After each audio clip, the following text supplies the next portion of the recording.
সরকারের এই সক্ষমতাকে দুর্বল করার জন্য তো এই আন্দোলন। সরকারের সক্ষমতা না থাকলে এই সরকারের সঙ্গে ঐকমত্য কমিশনে সবাই বসছে কেন?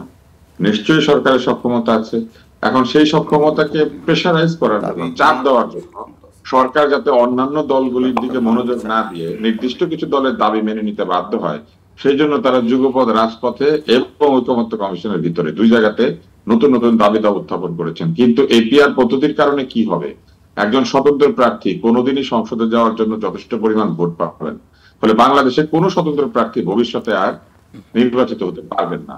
এবং শতকরা 50% বেশি ভোট না পেলে যারা সরকার গঠন করবেন তাদেরকে প্রত্যেকবার অন্য দলকে সাথে নিয়ে সরকার গঠন করতে হবে। ফলে বৃহৎ রাজনৈতিক দল কতগুলি ছোট ছোট রাজনৈতিক দলের কাছে জিম্মি হয়ে থাকবে এবং এরা সারাক্ষণ দর কষাকষি করবে। ফলে একটি দুর্বল সংসদ, হ্যাঙ্গিং পার্লামেন্ট এবং স্বতন্ত্র সদস্যবিহীন সংসদ তৈরি করে, বরং আমি মনে করি যে একটি দুর্বল সরকার এবং দুর্বল সংসদ তৈরি করার লক্ষ্যে এই আন্দোলন পরিচালিত না। কিন্তু জামাত সহ যারা এই ইস্যুতে যারা আন্দোলন করছে তারা তো বলছে গণতন্ত্র আরো শক্তিশালী হবে। গণতন্ত্র শক্তিশালী হবে না।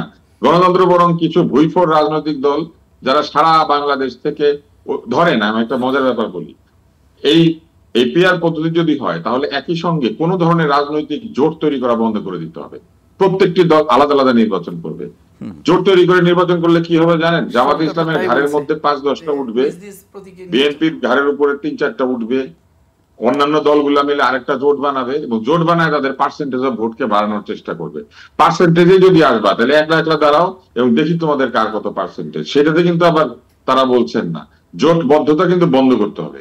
কেননা পিআর মানে হচ্ছে কোন রাজনৈতিক দল কি পরিমাণ জনসমর্থন নিয়ে এসেছেন। জোটবদ্ধ হয়ে তারা একসঙ্গে এসে তারা বলবেন যে আমরা সবাই মিলে 15%, 20%, 25% ভোট পেয়েছি। এটা তো আসলে জনগণ তাদেরকে আলাদা আলাদা ভোট দেয় নাই, তাদেরকে একসঙ্গে ভোট দিয়েছে একসাথে করে। তারা তো আসলে 25% পায় নাই। ওখানে এমন রাজনৈতিক দল থাকতে পারে যার সমস্ত সিটে সংসদ সদস্য পদে যদি তারা দাঁড়াতো সমস্ত সিটে জামানত বাজেয়াপ্ত হতো। সেরকম দল এসে 20%-এর দলের উপর 1% যুক্ত করে 21% হয়ে তারা নির্বাচন করবে।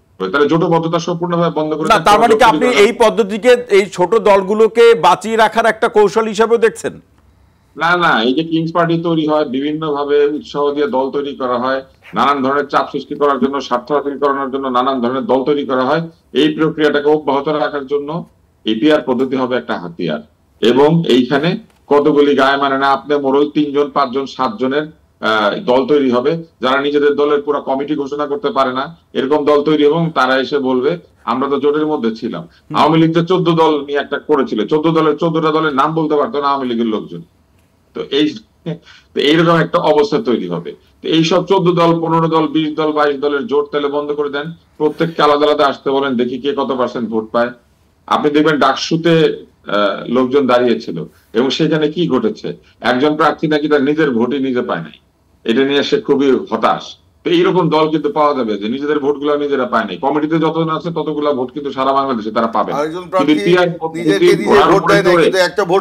পদ্ধতির প্রধান হর্সের মধ্যে ঢুকে তারা ক্রয় দখল করতে এসে হাজির হবে। হ্যাঁ, পিআর পদ্ধতির যে ঘোড়াটা, ওই ঘোড়াটার মধ্যে সবাই ঢুকবে, ঢুকে ওই ঘোড়াটাকে নিয়ে নির্বাচনের মধ্যে রেখে দিবে। তারপরে তারা বের হয়ে এসে বলবে দেখেন দেখেন আমরা ট্রয় দখল করে নিয়েছি, ট্রয় হচ্ছে সংসদ। এটা হচ্ছে আমার বক্তব্য। জি তুষার, অসংখ্য ধন্যবাদ।